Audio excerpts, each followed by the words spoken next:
यहाँ पे देखो, locus of a point in a sphere which remain at a constant distance from a fixed point is called the sphere. Sphere की general condition ही होती है, उनको पता ही है। उसके बाद सिंपलेस्ट फॉर्म में इस तरीके से लिखते हैं इसको। जनरल फॉर्म ऑफ स्फीयर इस तरीके से लिख सकते हो आप, 2u(x) + 2vy + 2wz + t। Centre होता है -u -v -w। रेडियस होती है √u² + v² + w² - d। ठीक है, अगर स्फीयर रियल है तो जो u² v² w² की वैल्यू d से तो बड़ी होगी। ठीक है, और इमेजिनरी है तो d से लेस होगी वैल्यू। यहाँ पर d² नहीं है, d आता है ओनली कांस्टेंट टर्म। ठीक है, अगर बराबर आ जाए तो उसका मतलब प्लेन स्फीयर है। आइडेंटिफिकेशन ऑफ स्फीयर आपको देखना है तो x² y² z² का कोएफिशिएंट क्या होना चाहिए, 1। एंड xy yz और zx के जो टर्म्स है वो होनी नहीं चाहिए उसके अंदर, अगर है तो फिर वो स्फीयर नहीं हो सकता। और x y z हमेशा क्वाड्रेटिक में हो। ठीक है, उसके बाद डायमेट्रिक फॉर्म निकालनी स्फीयर की तो सिंपल है, x - x1 x - x2 y - y1 y - y2 z - z1 z - z2 = 0। Equation of sphere passing through the point this and the plane this meet the axis. इस axis पे meet करते तो final equation of sphere क्या होती है उस time पे। ये सिंपल इक्वेशन है प्लेन की, मतलब प्लेन ऑफ स्फीयर की। माइनस में जाता है ax - vy - cz = 0। फिर यहाँ पे है find the equation of sphere circle scribing the tetrahedron. ये टेट्राहेड्रॉन दे दे मेरे को, मतलब इस टाइप की इक्वेशन दे दे। एक तो ये दो के पेयर्स बना दे, है ना, इनके अपोजिट्स के साथ एक सिंगल पेयर बना दे।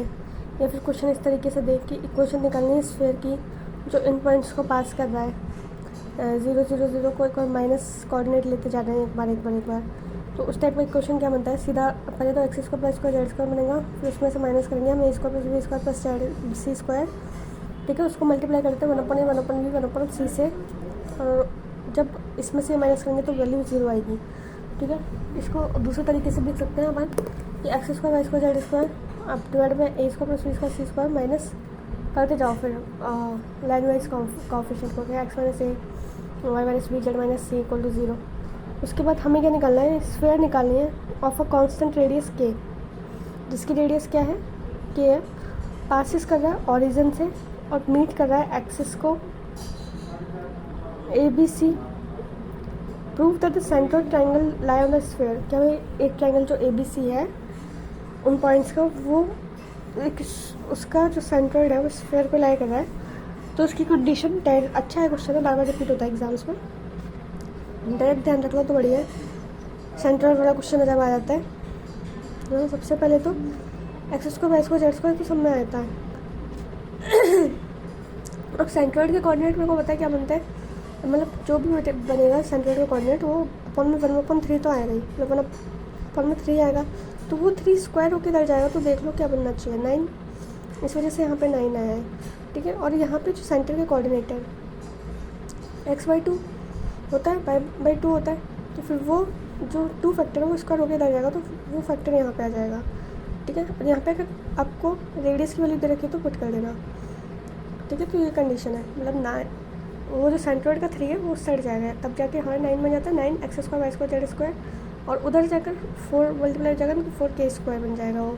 ठीक है, एक साइड 9 एक और 4k² है। अब यहाँ पे है एक प्लेन पास कर रहा है एक फिक्स पॉइंट ABC से और कट कर रहा है एक्सिस को ABC को। ठीक है, तो हमें लोकस निकालना है सेंटर ऑफ स्फीयर का। ठीक है, फिक्स पॉइंट यहाँ पे 0BC ABC है, एक्सिस को कट कर रहा है। Locus of the centre of sphere, locus निकालना है यहाँ पे। तो ऐसे केस में मेरे को पता है जो 2 है वो उस साइड जाता है, तो ये चीज़ ध्यान रखो डायरेक्ट। ठीक है, प्लेन का इन्वर्स चल रहा है, ABC आ रहा है और इक्वल टू आता है, डायरेक्ट आती है कंडीशन। अगर ABC की वैल्यू दे रखी है तो पुट कर देना। ठीक है, फिर यहाँ पे है स्फीयर निकालना है मेरे को। देखो एक स्फीयर है ऑफ देखो स्फीयर ऑफ, इसकी रेडियस आगे रखिए, pass through the origin and cut the axis ABC, then prove that the locus of foot of perpendicular drawn from O to plane ABC। ठीक है, तो क्या बन जाता है x square plus y square plus z square का whole square. हम locus निकाल रहे हैं फुट ऑफ परपेंडिकुलर का। यहाँ पे सेंटर का लोकस है, फुट ऑफ परपेंडिकुलर का लोकस है। फुट ऑफ परपेंडिकुलर का लोकस है तो इसका इन्वर्स से इसको मल्टीप्लाई कर दो और बराबर में 4r स्क्वायर डबल हो जाएगा। 2 इसका 4r स्क्वायर। ये है कि इक्वेशन निकलने ऐसे स्फीयर की जिसके कोऑर्डिनेट इस टाइप के हैं, ठीक है, and it's radius is small as possible. कितनी स्मॉल हो सकती है, तो वो ये रेडियस 1/3 हो सकती है, करके देख लेना। ये ऐसे बनता है x square plus y square Z square x y z minus में 2/3 माइनस में 1/3 है। उधर शिफ्ट किया, ये क्या हो गया 3x square Y square Z square minus 2x y z minus 1 equal to 0। एक स्फीयर की रेडियस क्या दे रखी है 2k दे रखी है और वो पास कर रही है ओरिजिन से और एक्सिस पे मिल रही है। अब मेरे को यहाँ पे सेंट्रोइड का लोकस निकालना है, ठीक है। सेंट्रोइड का लोकस 2k, तो यहाँ पे k हो जाएगा x square Y square Z square equal to k square. अभी तक 3 लोकस पढ़े मैंने। एक तो यहाँ पे सेंटर का लोकस पड़ा है, उसमें इधर 2 आ जाता था, इसमें दोनों का 2 मिला के 4r स्क्वायर हो गया। इसमें 3 to 1 आ रहा है, रेडियस स्मॉल एज पॉसिबल। और ये सेंट्रोइड है जिसके अंदर मेरा क्या रहा है x y square Z square equal to k square, और ठीक है लोकस सेंट्रोइड का। यहाँ पे अगर मैं कोई एक प्लेन निकालना है जो एक फिक्स पॉइंट ABC से पास कर रहा है और शो करना है कि जो लोकस है foot of perpendicular through the origin, तो वो क्या बनेगा x square Y square Z square minus AX minus BY minus CZ equal to 0।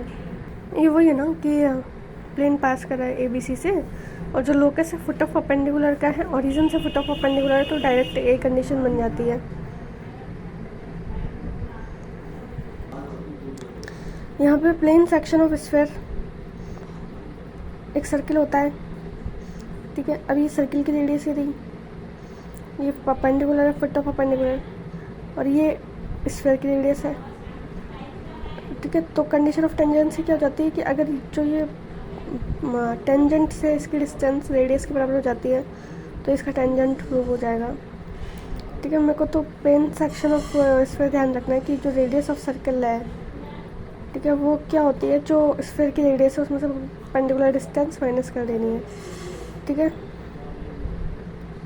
Great circle क्या होता है, ग्रेट सर्कल वो होता है जब आपका सर्कल है वो सेंटर ऑफ स्फीयर से पास हो जाए, सेंटर ऑफ स्फीयर से पास हो जाए।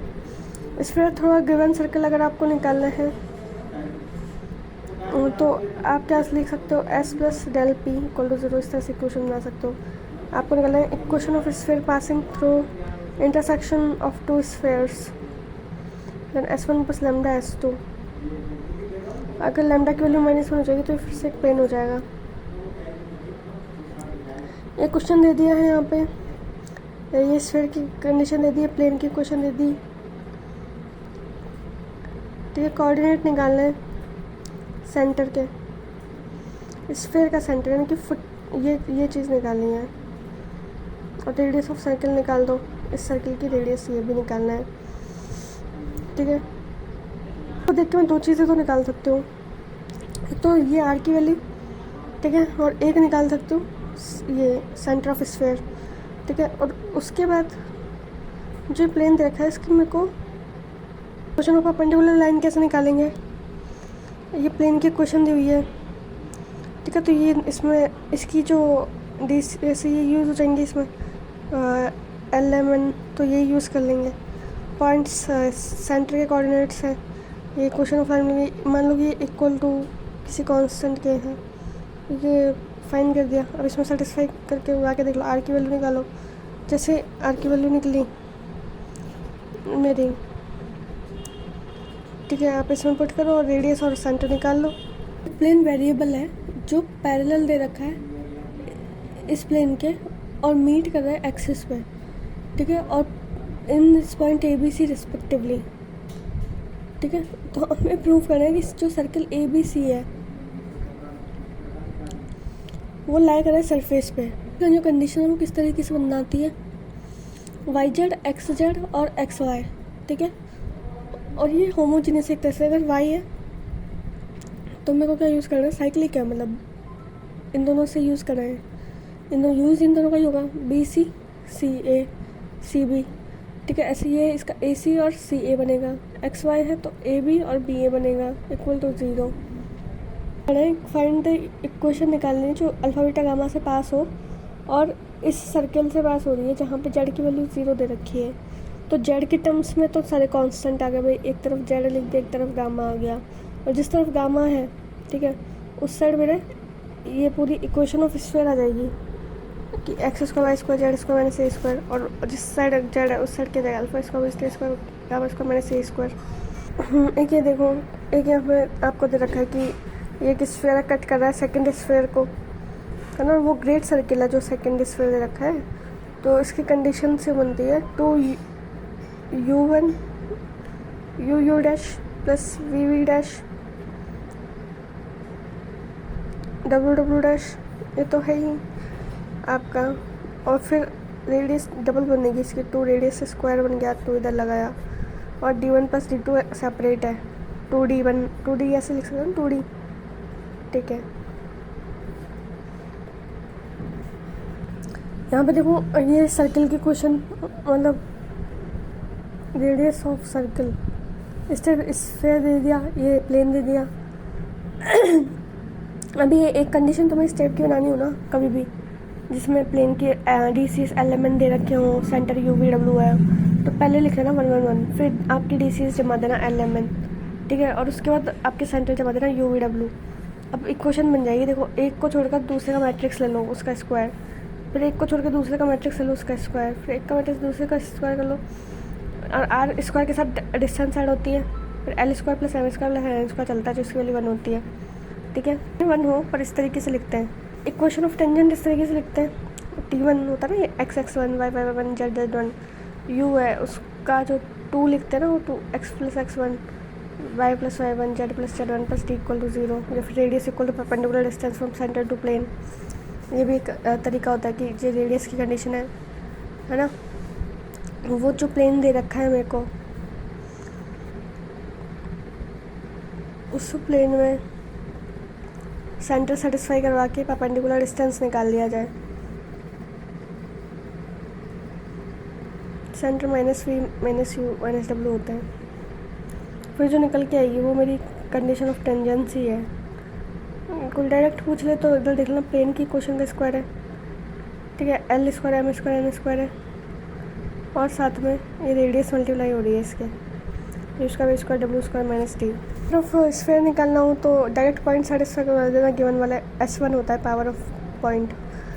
फिर यहाँ पे पोल एंड पोलर प्लेन क्या होता है, पोलर ऑफ प्लेन ही होता है कि जैसे इस टाइप की लाइन है ये ए, अब ये पॉइंट इसके, मतलब इन दोनों का HM जितने भी सारे मिलते जाएंगे इस पे जितना भी कर्व बना रहा है इस तरीके से, तो उसका पोल बन जाएगा। उसकी कंडीशन ही होती है AR जो होता है ना, AR बराबर वो HM होता है इन दोनों पार्ट्स का, AP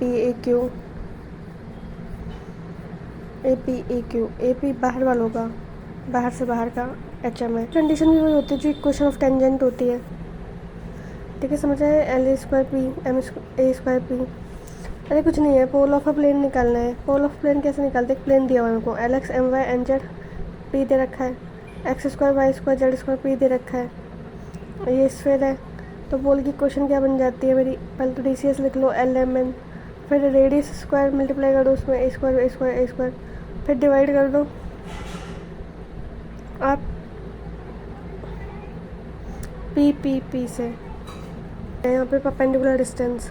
ये क्वेश्चन थोड़ा इंपॉर्टेंट सा है। If the tangent plane to the sphere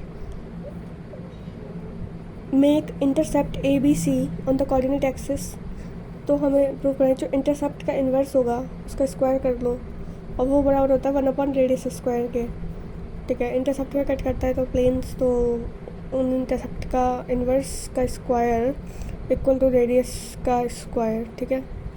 यहाँ पे कि centre of sphere which touch कर रहा है जो लाइन को, लाइन मेरी ये है, y बराबर mx है, z बराबर c इस टाइप की, आगे दूसरी लाइन इसकी इन्वर्स लाइन दिख रही है, ठीक है।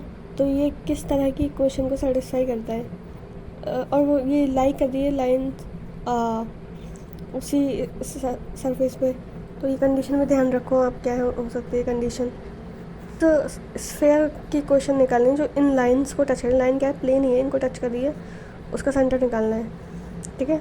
लाइन वाई और जेड के टर्म्स में दे रखी है, कोई दिक्कत नहीं है।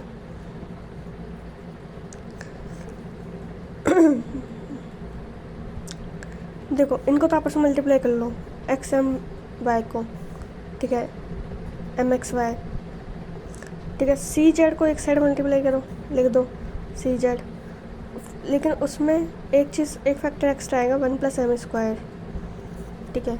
इस टाइप की कंडीशन आ जाए, एक्स वाई जेड को एक साइड मल्टीप्लाई करना है, सी जेड को एक साइड मल्टीप्लाई करना है, और 1 + m² एक साइड लिखना है।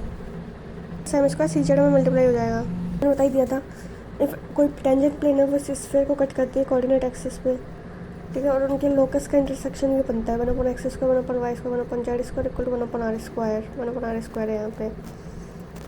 और भाई ये क्वेश्चन आया हुआ है कॉलेज लेक्चर में कि angle of intersection of 2 spheres, तो ये होता है cos θ = r1² + r2² - d²।